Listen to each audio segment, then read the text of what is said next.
ప్రభునందు ప్రియమైన వారలారా, మీతో దేవుని యొక్క వాక్యాన్ని పంచుకోవడానికి దేవుడు అనుగ్రహించినటువంటి ఈ యొక్క మహాతరుణమును బట్టి దేవునికి వందనాలు తెలియజేస్తున్నాం. ఈ యొక్క సమయమందు మన యొక్క ధ్యానాంశాన్ని పరలోక ప్రార్థనలో రెండవ మాటను గురించి ధ్యానం చేద్దాం. ప్రియులారా, చిన్న ప్రార్థన చేసుకుని వాక్యంలోకి వెళ్ళవచ్చు.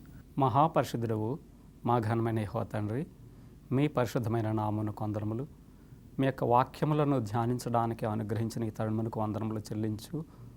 ప్రభు, మీ పరిశుద్ధాత్మను మాకు తోడుగా ఉంచి మీ యొక్క మహిమను ఘనతను మేము అధ్యయనం చేయడానికి కావలసిన సహాయత చేకూర్చమని మా ప్రభు అయిన యేసుక్రీస్తు వారి పేర ప్రార్థించి వేడుకొంచున్నాము తండ్రి, ఆమెన్. ప్రియమైన వారలారా, దేవుని యొక్క సన్నిధానంలో మనం చేసేటటువంటి ఇక ప్రార్థన విజ్ఞాపనల విషయంలో మనం ఆలోచన చేస్తూ ఉన్నప్పుడు ఆయన జీవులన్నింటిలోనికి కూడా అత్యుత్తమమైనటువంటి జీవి అని మనం గుర్తుంచుకోవలసిన వారమై ఉన్నాం. ప్రియులారా, ఆ మహాపరిశుద్ధుని యొక్క నామమును కూడా వల్లించుటకు అనర్హులమైనటువంటి మనలము. ఎందుకంటే మనము పాపులము, మనకి ఆ అర్హత లేదు. కానీ యేసుక్రీస్తు ప్రభువును బట్టి దేవుడు మనకి ఆ అర్హతనిచ్చి ఉన్నందుకు దేవునికి వందనాలు తెలియజేస్తూ ఉన్నాం. ప్రియులారా, ఇక సమయం ముందు కీర్తనకారుడు ఈ రీతిగా మాట్లాడుచు ఉన్న విషయాన్ని మనం గుర్తు తెచ్చుకొనవచ్చును. కీర్తనలు 111వ అధ్యాయం 9వ వచనంలో చూస్తే, ఆయన నామము పరిశుద్ధమైనది, పూజింపదగినదని మాట్లాడుచూ ఉన్నాడు. పూజింపదగినటువంటి ఆ యొక్క నామమును, పరిశుద్ధమైనటువంటి ఆ యొక్క నామమును మనము ఏ రీతిగా వల్లించాలి, ఆయన యొక్క సన్నిధానంలో మనం ఏ విధంగా ఉండాలనేటటువంటి అంశాన్ని మనం ధ్యానం చేసినప్పుడు ప్రియులారా, ఆయన పేరును ఏమాత్రము కూడా సామాన్యమైనటువంటి నామముగా మనం ఎంచకూడదని ఈ యొక్క మాటలో మనం తెలుసుకోవలసిన వారమై ఉన్నాం. ప్రియులారా, అలాగే మనం ప్రార్థన చేసేటప్పుడు ఆయన యొక్క అత్యుత్తమైనటువంటి సన్నిధానంకి, అనగా ఆ యొక్క రాజదర్బార్లోనికి కోటాను కోట్ల దూతలు అక్కడ ఉన్నటువంటి ఆ యొక్క సన్నిధానానికి మనం చేరుతున్నామన్న విషయాన్ని మనం గుర్తుంచుకోవాలి. ప్రియులారా, ఎందుకంటే సామాన్యమైనటువంటి నామంగా ఎంచకూడదు. మరలా ఆయనకి ప్రార్థన చేసేటప్పుడు మన యొక్క విజ్ఞాపనలు, మన మాటలు అక్కడ ఉన్నటువంటి కోటాను కోట్ల దూతల సముఖంలో, పరిశుద్ధ దేవదూతలు మరలా దేవుని యొక్క సమక్షంలో దేవుడు ఆ మాటలను వినుచూ ఉన్నాడన్నటువంటి పరమ సత్యాన్ని మనము ఎన్నడూనూ విస్మరించకూడదు. ప్రియులారా, కనుక ఆయన నామమును సామాన్యముగా ఎంచకూడదని మనవి చేయుచూ ఉన్నాను. ప్రియులారా, మరి ఆయా ప్రార్థన ఎంత దూరంలో ఉన్న దేవుని సన్నిధానానికి చేసిన వెనువెంటనే చేరుతుందన్న విషయాన్ని అధ్యయనం చేస్తే మనకి కొద్ది దూరం గురించి ఆలోచన చేద్దాం. ప్రోక్సిమా సెంచురీ అనేటటువంటి ఒక గ్రహం ఉన్నది. అది మన యొక్క సూర్య కుటుంబానికి ఆవలి ఉన్నటువంటి గ్రహం. అది ఆ గ్రహం దగ్గరికి మనం వెళ్ళాలి అలాగనంటే మనకి గంటకి 125 కిలోమీటర్ల వేగంతో వెళ్ళేటటువంటి ర్యాకెట్ మనకు ఉండి, ఆ ర్యాకెట్లో మనం ఆగకుండా కనీసము 1,20,000 సంవత్సరాలు మనం ప్రయాణం చేస్తే మనకి దగ్గరలో ఉన్నటువంటి, అతి దగ్గరలో ఉన్నటువంటి ఆ ప్రోక్సిమా సెంచురీ అనేటటువంటి గ్రహం దగ్గరికి మనం చేరతామని శాస్త్రవేత్తలు లెక్కలు వేసి చెప్తూ ఉన్నారు. మన జీవితకాలం సరిపోదు ప్రియులారా. అలాంటి దూరమైన గ్రహానికే మనం వెళ్ళడానికే సరిపోనటువంటి వారము, మనం ప్రార్థన చేసినటువంటి వెంటనే మన యొక్క ప్రార్థన ఆయన సన్నిధానానికి చేరుతూ ఉండాలనంటే ఎంత గొప్ప శ్లాఘ్యత మీకును నాకును మనందరికీ అనుగ్రహించి ఉన్నాడో దేవుని గురించి మనము తెలుసుకోవలసిన వారమై ఉన్నాం. ప్రియులారా, అలాగే అక్కడ మరి ప్రార్థన చేసేటటువంటి వారు ఎలా ఉన్నారు అన్న విషయాన్ని అధ్యయనం చేస్తే ప్రియులారా, యెషయా గ్రంథము 6వ అధ్యాయము 2వ వచనంలో ఈ యొక్క మాటలు మనకు వినబడుతున్నాయి. ఈ మాటలు మరి ఏమని చెప్తూ ఉన్నాయి అలాగనంటే, అక్కడ ఉండేటటువంటి ఆ యొక్క దేవదూతలు ఏ రీతిగా ఉన్నారో చూద్దాం. ఆయనకు పైగా శరాపులు నిలిచి ఉండిరి, ఒక్కొక్కరికి 6 రెక్కలు, 2 రెక్కలతో వారు ముఖమును కప్పుకొనుచు, 2 రెక్కలతో కాళ్లను కప్పుకొనుచు, 2 రెక్కలతో ఎగురుచు, పరిశుద్ధుడు పరిశుద్ధుడు పరిశుద్ధుడు అని స్తుతి గానములు చేస్తూ ఆయన్ని కొనియాడుచున్న విధానాన్ని మనం చూస్తూ ఉన్నాం. ప్రియులారా, మరి అలాంటి దేవునికి పరిశుద్ధమైనటువంటి దేవదూతలు ఆ రీతిగా దేవుని ఆరాధిస్తూ ఉంటే, మనం అపరిశుద్ధులము, మనం పాపులము అయినటువంటి మనము ఆయన నామాన్ని ఇంకెంత ఘనముగా వల్లించాలి, ఆయన యొక్క నామాన్ని ఇంకెంత వినయ విధేయతతో మనము ఆయన నామాన్ని వల్లించాలి, ఆయనకి ప్రార్థన చేయాలి అనేటటువంటి అంశాన్ని మనము చాలా గమనించవలసిన వారమై ఉన్నాం ప్రియులారా. మరొక అంశమును మనం అధ్యయనం చేస్తే, దేవదూతలు పడిపోనటువంటి లోకంలో ఉన్నటువంటి ఆ యొక్క పరిశుద్ధ దేవదూతలు, మళ్ళా ఇంకా అనేకమైనటువంటి లోకాల్లో ఉన్నటువంటి బుద్ధజీవులు, వీరందరూ కూడా మహాపరిశుద్ధిని ఈ రీతిగా ఆరాధిస్తూ ఉన్న సత్యాన్ని మనం విస్మరించకూడదు. మనం ఆయన నామాన్ని వల్లించేటప్పుడు తగు జాగ్రత్తతో చాలా పరిశుద్ధముగా ఆయన నామమును వల్లించవలసిన వారమై ఉన్నాం ప్రియులారా.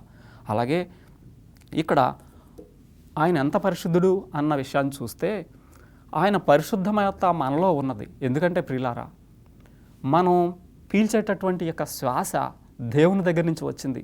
మన తండ్రి అయినటువంటి మరి ఆది దంపతులు అయినటువంటి ఆదామవ్వలు, ఆదాముకి ఇచ్చినటువంటి యొక్క శ్వాస, ఆయన యొక్క ఊపిరిని అనగా నరుని యొక్క నాసికారంధ్రములలో జీవవాయువును వదగా నరుడు జీవాత్మ అయ్యాడని మనం లేఖనాల్లో చదువుకున్నాం. మరి ఆ యొక్క శ్వాస, ఆ జీవాత్మ దేవుడిచ్చిందని మనం మర్చిపోకూడదు ప్రియులారా. ఆయన యొక్క జీవాత్మ, ఆయన ఇచ్చినటువంటి ఈ శ్వాస మనలో ఉన్నది, ఆయన పరిశుద్ధత మనలో ఉన్నది. కనుక ఈ దేహమును కానీ మనము అపరిశుద్ధం చేయడానికి మనకి హక్కు లేదు ప్రియులారా. ఈ దేహంతో ఆయన్ని మహిమపరచవలసిన వారమై ఉన్నామని మనం గుర్తుంచుకోవాలి ప్రియులారా. అలాగే పాపం లేనటువంటి వారు ఆ రీతిగా దేవుని ఆరాధన చేస్తూ ఉన్నారు, ఆయన స్తుతిస్తూ ఉన్నారన్న విషయాన్ని మనము విస్మరించకూడదు ప్రియులారా. అయితే ఇక్కడ మరొక విషయాన్ని మనం అధ్యయనం చేస్తే, మనం ప్రార్థన చేసేటప్పుడు చాలామంది ఏం చేస్తూ ఉంటారు అలాగనంటే, ఆయనకు మనమే బాసులా, ఇది చెయ్యి అది చెయ్యి ప్రభువా అని చెప్పేసి మరి అంటూ ఉంటారు. కనుక ప్రియులారా, మనము ఆయనకి బాసులము, ఆయనకి యజమానులం కాము. ఆయన మనకు యజమానుడన్న సంగతిని, విశ్వాన్ని పరిపాలించేటటువంటి విశ్వపాలకుడని విస్మరించకూడదు ప్రియులారా. కనుక ఆయన నామాన్ని మనము బహు భక్తి శ్రద్ధలతో వల్లించవలసిన వారమై ఉన్నాము. అలాగే మరి నిర్గమాకాండంలో 34వ అధ్యాయము 5-7 వచనాలు మనం చూసినట్టయితే ఈ మాటలు మన కోసం పొందుపరచబడి ఉన్నాయి. అత్యంత గౌరవంతో మరి బాహ్యముగా కానీ అంతర్గికంగా కానీ మనము ఏ రీతిగానైనా సరే దేవుని యొక్క నామమును ఇంకా ఎంత పరిశుద్ధంగా వల్లించాలి ఇక్కడ మాట్లాడుచూ ఉన్నారు ప్రియులారా. ఈ యొక్క నిర్గమాకాండంలో ఈ మాటలు మన కోసము పొందుపరచబడి ఉన్నాయి ప్రియులారా. 5వ వచనం నుంచి 7 వచనాలు చూసినట్లయితే ఈ యొక్క మాటలు ఉన్నవి. ఏమని అంటూ ఉన్నారు అలాగంటే, మేఘములో యెహోవా దిగి అక్కడ అతనితో నిలిచి యెహోవా అను నామమును ప్రకటించెను. ఆయనే తన యొక్క నామమును ప్రకటిస్తూ ఉన్నాడన్న సత్యాన్ని మనము మర్చిపోకూడదు ప్రియులారా. అతని ఎదుట యెహోవా అతన్ని దాటి వెళ్ళుతూ, యెహోవా కనికరము, దయ, దీర్ఘశాంతము, విస్తారమైన కృపాసత్యములు గల దేవుడైనటువంటి యెహోవా అని మాట్లాడుచు, ఆయన 1000 మందికి కృపను చూపుచు దోషమును అపరాధమును పాపమును క్షమించును కానీ ఆయన ఏమాత్రము దోషులను నిర్దోషులుగా ఎంచడు. 3-4 తరముల వరకు తండ్రుల దోషమును కుమారుల మీదకి రప్పించి ఉంటాడని ఈ యొక్క వాక్యంలో మనకి సెలవిస్తూ ఉన్నాడు. కనుక ప్రియులారా, ఆయన నామమును వల్లించేటటువంటి వారిని మరి పరిశుద్ధముగా ఉండవలసిన వారమై ఉన్నామని చెప్తూ, ఆయన దోషులను నిర్దోషులుగా ఎంచడని మనం గుర్తుంచుకోవలసిన వారమై ఉన్నాం ప్రియులారా. కనుక ఈ యొక్క నామం విషయంలో మనం చాలా జాగ్రత్త వహించవలసిన వారమై ఉన్నామని గుర్తుంచుకోవాలి. ఆజ్ఞలలో ఒక ఆజ్ఞ కూడా ఆయన ఇవ్వడం జరిగింది ప్రియులారా. ఈ యొక్క 3వ ఆజ్ఞ ఏం చెప్తుంది అలాగనని మనం చూస్తే, నిర్గమకాండం 20వ అధ్యాయము 7వ వచనము 3వ ఆజ్ఞగా దేవుడు మన కోసము పొందుపరిచి ఉన్నాడు ప్రియులారా. ఆ రాతి పలకలలో 3వ ఆజ్ఞ ఏమి తెలియచేస్తూ ఉండాలంటే, నీ దేవుడైనటువంటి యెహోవా నామమును వ్యర్థముగా ఉచ్చరించకూడదు. ఆయన యొక్క నామమును వ్యర్థముగా ఉచ్చరించి వారిని నిర్దోషిగా ఎంచడని ఆ యొక్క ఆజ్ఞ మనకి తెలియచేస్తూ ఉంది ప్రియులారా. కనుక మానవులు ఎట్టి పరిస్థితుల్లోనూ ఆయన నామమును వ్యర్థముగా ఉచ్చరించకూడదని ఆ యొక్క ఆజ్ఞలలో ఒక ఆజ్ఞ కూడా ఇచ్చి ఉన్నాడు. ఆజ్ఞ అతిక్రమం పాపం, అంటే మనం పాపం చేయడానికి హక్కు లేదు సరికదా, ఆయన యొక్క నామాన్ని అపరిశుద్ధంగా వల్లించడానికి మనకి హక్కు లేదు ప్రియులారా. కనుక చాలా జాగ్రత్తగా ఆయన నామమును వల్లించాలి. ఆయన యొక్క నామము ఆయన గుణానికి, ఆయన యొక్క లక్షణాలకి అది ప్రతీకగా నిలుస్తుందన్నటువంటి సత్యాన్ని మనం మర్చిపోకూడదు, విస్మరించకూడదు ప్రియులారా. అలాగే మనము కీర్తన గ్రంథంలోనే 32వ అధ్యాయంలో 2వ వచనం ఏం చెప్తుంది అలాగనంటే, యెహోవా చేత నిర్దోషి అని ఎంచబడువాడు ధన్యుడని అక్కడ మాట రాయబడి ఉన్నది. యెహోవా చేత నిర్దోషి అని ఎంచబడు నరుడు ధన్యుడు. మన ప్రవర్తన కానీ, మన మాట కానీ, మన యొక్క తలంపులు కానీ ఇవన్నీ కూడా ఆయనకి మహిమకరంగా ఉండవలసినవై ఉన్నవి. అలాగే మరి పాత నిబంధన గ్రంథంలో యెహోవా చేత నిర్దోషి అని ఎంచబడువాడు ధన్యుడని రాయబడి ఉన్నది. అలాగే మరి క్రొత్త నిబంధన గ్రంథానికి వచ్చేటప్పుడు ప్రభువు చేత నిర్దోషి అని ఎంచబడువాడు ధన్యుడు అని అక్కడ రోమీలకు రాసినటువంటి పత్రిక 4వ అధ్యాయము 8వ వచనంలో ఈ మాటగా చెప్పబడుచున్నది. ప్రియులారా, కొత్త నిబంధన గ్రంథంలో ప్రభువు చేత నిర్దోషాన్ని ఎంచబడాలి. పాత నిబంధన గ్రంథంలో చూసినట్టయితే యెహోవా చేత నిర్దోషాన్ని ఎంచబడాలి. దేవుని చేత ఆ మనుష్యుడు, ఆ యొక్క వ్యక్తి నిర్దోషిగా ఎంచబడాలని మనం గుర్తుంచుకోవాలి ప్రియులారా. కనుక ఇర్మియాలో 33వ అధ్యాయము 16వ వచనంలో ఈ రీతిగా మాట్లాడుచూ ఉన్నాడు. యెహోవా మనకు నీతి అని యెరూషలేమునకు పేరు పెట్టబడి ఉన్నదని చెప్పబడుతుంది. ఆయన నామము నీతి కలిగినటువంటి నామం అని మనం గుర్తుంచుకోవాలి ప్రియులారా. ఆ నీతి కలిగినటువంటి ఆ యొక్క నామమును మనం వల్లించేటప్పుడు ఆ యెరూషలేము పట్టణానికి యెహోవా యొక్క నీతి అని పేరు పెట్టబడింది. అంటే అక్కడ ఉన్నటువంటి ప్రజలందరికీ కూడా ఆ పేరు వర్తిస్తూ ఉంది. అక్కడ నివాసం ఉన్నటువంటి వారు ప్రతి ఒక్కరికి కూడా ఆ పేరు పెట్టబడి ఉన్నది. ఆ పేరు పెట్టబడినటువంటి వారు, ఆ నామము ధరించినటువంటి వారు, ఆ నామం పెట్టబడినటువంటి ఆ యొక్క వారు ఆ యొక్క పేరుకు తగినటువంటి రీతిలో వారి యొక్క జీవిత విధానం ఉండాలని మనం గమనించవలసిన వారమై ఉన్నాం ప్రియులారా. అలాగే ఈ యొక్క ఇర్మియా గ్రంథంలోనే 14వ అధ్యాయము 9వ వచనం చూసినట్టయితే ఇక్కడ మాట్లాడుతూ ఉన్నాడు, క్రీస్తును వెంబడించేటటువంటి ప్రతి ఒక్కరికి కూడా ఈ యొక్క పేరు పెట్టబడుతుంది. ఆనాడు యెరూషలేము నివాసులకు వారికి మాత్రమే ఈ పేరు వర్తించదు, ఆ యొక్క నామం మనకి కూడా వర్తిస్తుంది. ఎందుకంటే ఆయన ప్రజలమై ఉన్నాము, ఆయన ఆరాధిస్తూ ఉన్నాం కాబట్టి ఆ నామము మనకి కూడా వర్తిస్తుందని మనం గుర్తుంచుకోవాలి ప్రియులారా. ఇక్కడ ఇర్మియాలో 14వ అధ్యాయం 9వ వచనం చూస్తే ఈ మాటలు మాట్లాడుతూ ఉన్నాడు. యెహోవా, నీవు మా మధ్యన ఉన్నావే, మేము నీ పేరు పెట్టబడిన వారమని మాట్లాడుతూ ఉన్నాడు. ఆయన పేరు పెట్టబడినటువంటి వారము కనుక మన గుణము, మన యొక్క లక్షణాలు ఆయనకు పేరుకు అపఖ్యాతి తెచ్చేటటువంటి విధానంలో ఉండకూడదని మనం గుర్తుంచుకోవాలి ప్రియులారా. ఆయన నామానికి ఎట్టి పరిస్థితుల్లోనూ కూడా ఆయన గుణ లక్షణాలకు మనం అనుగుణంగా ప్రవర్తించాలి తప్ప మనము ఇతర విధాలుగా మనం ఉండకూడదని మనం గుర్తుంచుకోవాలి. అలాగే ఒక విషయాన్ని మీ యొక్క గమనానికి తీసుకొని వస్తూ ఉన్నాను. ఒక వాచ్ని బాగు చేసేటటువంటి వ్యక్తి ఉన్నాడు. ఆయన పేరు థామ్సన్ అని పిలువబడేటటువంటి వాడు. ఆ థామ్సన్ అనేటటువంటి ఆ యొక్క వ్యక్తి ఆ యొక్క గడియారాలు బాగు చేస్తూ ఆ యొక్క ఉండేటటువంటి సందర్భంలో ఆయన ఉండేటటువంటి ఆ యొక్క షాప్ దగ్గరికి ఒక వ్యక్తి వచ్చి ఆయన ఒక గడియారాన్ని ఇచ్చి, అయ్యా ఈ గడియారాన్ని బాగు చేయమని చెప్పి ఆయనకి ఇవ్వడం జరిగింది. ఆ గడియారాన్ని బాగు చేయడానికి ఆ థామ్సన్ గారు చూసి ఆ గడియారాన్ని విప్పి ఆయన చూసి ఆ గడియారంలో ఉన్నటువంటి వాటినన్నింటిని కూడా గమనించి వెంటనే ఆ యొక్క తీసుకొని వచ్చినటువంటి ఆ యొక్క వ్యక్తి ముందే ఆ గడియారాన్ని అక్కడ పెట్టి తన దగ్గర ఉన్నటువంటి ఒక బలమైనటువంటి సుత్తిలతో ఆ యొక్క గడియారాన్ని కొట్టి వేశాడు. ఆ గడియారం ఇచ్చినటువంటి వ్యక్తి ఆశ్చర్యపోతూ ఉన్నాడు. ఏంటి, నేను గడియారం బాగు చేస్తాడని ఈ యొక్క వ్యక్తి దగ్గర తీసుకుని వస్తే నా గడియారాన్ని ఇలా పగలగొట్టేశాడు, ఈయనకేమన్నా పిచ్చెక్కిందా, ఏంటి ఎలా చేశాడు, నేను రాకూడని ప్రదేశానికి కానీ వచ్చానా, ఎందుకు ఇచ్చాను అనవసరంగా అని చెప్పి ఆ వ్యక్తి బాధపడుతూ ఉన్నాడు. ఆ యొక్క సమయంలో ఏంటి నా గడియారాన్ని ఎలా చేసావని చెప్పేసి ఆయన ఆశ్చర్యంగా చూస్తూ బాధతో ఉంటే అప్పుడు ఈ థామ్సన్ గారు ఏం చేశాడంటే, ఈ గడియారము నేను బాగు చేసినది, నేను తయారు చేసింది, ఆ వెనకాల నా పేరు ఉన్నది, ఈ గడియారము చాలా చక్కగా పనిచేయాలి కానీ ఇది పనిచేయట్లేదు, కనుక నా పేరుకి ఇది కళంకం తెచ్చింది, నా పేరుని ఇది పాడు చేస్తుంది, కాబట్టి ఇది నీకు వద్దు, నేను ఒక కొత్త గడియారాన్ని నీకు ఇస్తున్నానని చెప్పి ఆ వ్యక్తికి తన షాపులో ఉన్నటువంటి మరి ఒక గడియారాన్ని ఇవ్వడం జరిగింది. కనుక ఒక మనుషుడే తన పేరును పాడు చేసేటటువంటి విధానంలో ఇలాగ చేస్తే మరి దేవుడు ఆయన పేరును పాడు చేసేటటువంటి వారు, ఆయన నామమునకు అపఖ్యాతిని తీసుకుని వచ్చేటటువంటి వారి విషయంలో ఎలాగా మరి ఉంటాడు అనేటటువంటి విషయాన్ని ఆలోచన చేయవలసిన వారమై ఉన్నాం ప్రియులారా.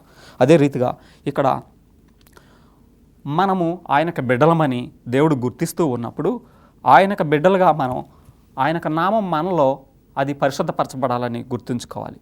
కాబట్టి ఆ నామమునకు అపఖ్యాతిని మనం తీసుకురాకూడదు. ప్రతి తండ్రి కూడా ఏమనుకుంటూ ఉంటాడు అలాగనంటే తన యొక్క బిడ్డలు ప్రయోజకులు కావాలని వర్ధిల్లాలని కోరుకుంటూ ఉంటాడు. అలాగే మన దేవుడు కూడా మనం వర్ధిల్లాలి, ఆయనలో అంటుకట్టబడాలి, ఆయనకి దగ్గరగా జీవించవలసిన వారమై ఉన్నామని మనం గుర్తుంచుకోవాలి ప్రియులారా. ఇక సమయం ఉంది. మరొక విషయాన్ని మనం అధ్యయనం చేస్తే యాకోబు పత్రిక 2వ అధ్యాయం 7వ వచనంలో మీకు పెట్టబడినటువంటి నామమును దూషించేవారు వీరే కదా అని ఇక్కడ మాట్లాడుతూ ఉన్నాడు. కనుక ప్రియులారా, మరి ఆ నామానికి దూషణ తెచ్చే విధంగా మన ప్రవర్తన ఎట్టి పరిస్థితుల్లోనూ ఉండకూడదని మనం గుర్తుంచుకోవాలి ప్రియులారా. మనల్ని ఈ యొక్క లోకమునకు మనల్ని ఆయన ఎలా పంపించి ఉన్నాడంటే ఆయన పేరును తీసుకుని వెళ్ళేటటువంటి వారుగా, ఆయనకు వర్తమానాన్ని తీసుకుని వెళ్ళేటటువంటి వారుగా, ఒక రిప్రజెంటేటివ్గా, మన కార్యనిర్వాహకులుగా మనలను ఆయన పంపించి ఉన్నారు ఈ లోకానికి. కనుక ఇతరులకి ఆయన ప్రేమను పంచి ఆయన యొక్క రాజ్య సువార్తను ప్రకటించి అందరూ కూడా ఆయన కుటుంబానికి వర్తించినటువంటి బిడ్డలని మనం గుర్తుంచుకొని వారికి సువార్తను ప్రకటించవలసిన వారమై ఉన్నాం ప్రియులారా. కనుక ఆయన యొక్క పనిని మనం చేయాలి. పేతురుకు రాసినటువంటి మొదటి పత్రిక 2వ అధ్యాయం 9వ వచనం మనం చూసినట్టయితే ఇక్కడ ఈ మాటలు మనతో చెప్పబడుచు ఉన్నవి. ఈ మాటల యొక్క సారాంశాన్ని గ్రహిస్తే మనము వెలుగులోనికి వచ్చిన వారమని గుర్తుంచుకోవాలి ప్రియులారా. ఈ యొక్క వెలుగులోనికి వచ్చినటువంటి వారము ఇది 2వ అధ్యాయం 9వ వచనం పేతురు రాసిన మొదటి పత్రికలో ఉన్నటువంటిది. అయితే మీరు చీకటిలో నుండి ఆశ్చర్యకరమైనటువంటి తన వెలుగులోనికి మిమ్మల్ని పిలిచిన వాని గుణాతిశయములను ప్రచురం చేయు నిమిత్తము ఏర్పరచబడిన వంశమును, రాజులై యాజక సమూహమును, పరిశుద్ధ జనమును, దేవుని సొత్తైన ప్రజలై ఉన్నామని మనతో చెప్తూ ఉన్నాడు ప్రియులారా. మనం యాజకులము, పరిశుద్ధులము, దేవుని సొత్తని ఇక్కడ మాట్లాడుచున్నాడు. ఆయన యొక్క గుణాతిశయాన్ని మనం ప్రచురం చేయవలసిన వారమై ఉన్నాం. ఆ గుణ లక్షణాలు మనలో కూడా అభివృద్ధి అవ్వాలని దేవుడు ఆకాంక్షిస్తూ ఉన్నాడు ప్రియులారా. అలాగే ఈ యొక్క విధానంలో మనము గమనించవలసినటువంటి మరొక ప్రాముఖ్యమైనటువంటి విషయము ఏమిటలగనంటే ఆయనను మనం జీవితంలో ఏ రీతిగా ఆరాధన చేస్తూ ఉన్నాము. ఎఫెసీ గ్రంథంలో మాట్లాడుతూ ఉన్నాడు మనం వెలుగు ఫలాన్ని కలిగినటువంటి వారమై ఉండాలని మాట్లాడుతున్నాడు. ఎఫెసీలకు రాసినటువంటి పత్రిక 5వ అధ్యాయం 9వ వచనంలో ఇలా మాట్లాడు. వెలుగు ఫలము సమస్త విధమైనటువంటి మంచితనము, నీతి, సత్యము వాటిలో కనబడుచున్నవి. నీతి, సత్యము దానిలో కనిపిస్తూ ఉన్నవని ఇక్కడ మాట్లాడుచున్నాడు ప్రియులారా. ఈ యొక్క విధానంలో ఆయన నీతిని, ఆయన సత్యాన్ని మనం ప్రచురము చేసేటటువంటి విధానంలో మన జీవితం కొనసాగాలని మనం మర్చిపోకూడదు ప్రియులారా. అలాగే మరి దేవుడు పరిశుద్ధుడు, మనం కూడా పరిశుద్ధులుగా ఉండాలి. ఆ పరిశుద్ధత ఎలా వస్తుంది? మనం పరిశుద్ధులుగా జీవించాలంటే ఆయన ప్రణాళికలు మన కోసం సిద్ధం చేసి ఇచ్చి ఉన్న విధానాన్ని మనం చూస్తూ ఉన్నాం. కనుక ప్రియులారా, ఈ యొక్క విధానంలో లేవికాండము 11వ అధ్యాయం 44వ వచనంలో ఆయన పరిశుద్ధుడు, మనం కూడా పరిశుద్ధముగా ఉండాలని ఆయన ఆకాంక్షిస్తూ ఉన్నాడు. మరి పరిశుద్ధ దేవునికి బిడ్డలము, సొత్తైనటువంటి వారము, ఆయన బిడ్డలుగా ఆయన యొక్క గుణలక్షణాలని మనం కలిగి ఉండాలి. ఏ తండ్రి అయినా తన యొక్క కుమారుడు అప్రయోజకుడై ఆ కుమారుడు తండ్రికి చెడ్డ పేరు తెస్తే ఈ లోకంలో తండ్రులు ఏమంటారంటే నా కడుపున వీడు చెడపుట్టాడు అని వాపోతూ ఉంటారు ప్రియులారు. అలాంటి పరిస్థితి మన జీవితంలో మన దేవుడు మన గురించి అనే విధంగా మన జీవితం ఉండకూడదని మీరు గుర్తుంచుకోవాలి ప్రియులారా.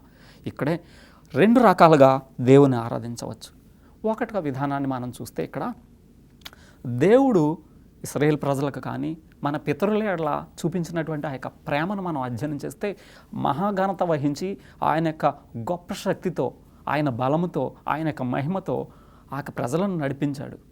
ఐగుప్తు దేశం నుంచి వారిని విమోచించి ఈ లోకానికి తీసుకుని వచ్చేటప్పుడు మరి వారు అనేక ప్రాంతాల నుంచి సంచరిస్తూ వెళుతున్నటువంటి తరుణంలో అన్యులు దేవుడు చేసినటువంటి మహిమను వారు గుర్తించి ఆ దేవుని కొనియాడుతూ దేవుని అలా భయము, భక్తి కలిగి జీవిస్తున్న విధానాన్ని మనం పరిశుద్ధ లేఖనాల్లో మనం చూస్తూ ఉన్నాం ప్రియులారా. ఈ విషయాలు చూస్తే నిర్గమకాండం 15వ అధ్యాయము 11వ వచనాన్ని మనం చూస్తే ఈ యొక్క మాటలు మన కోసం కనబడుతూ ఉన్నవి ప్రియులారా. ఈ యొక్క మాటల్లో యెహోవా వేల్పులలో నీ వంటి వాడెవరు అని ఇక్కడ మాట్లాడుతూ ఉన్నాడు ప్రియులారా. వేల్పులలో నీ వంటి వాడు ఎవరు? పరిశుద్ధతను బట్టి నీవు మహనీయుడు అని మాట్లాడుతూ ఉన్నాడు ప్రియులారా. 11వ వచనంలో, వేల్పులలో నీ వంటి వాడెవడు, పరిశుద్ధతను బట్టి నీవు మహనీయుడువు, స్తుతి కీర్తనలు బట్టి పూజ్యుడవు, అద్భుతములు చేయువాడవు, నీ వంటి వాడు ఎవరు అని మాట్లాడుచున్నారు ప్రియులారా. కనుక అలాంటి దేవుని మనం ఆరాధించే ఆధిక్యత, అశ్లాఘ్యత దేవుడు మనకి ఇచ్చాడు. కాబట్టి ప్రియులారా, మనం గుర్తుంచుకోవలసిన వారమై ఉన్నాం.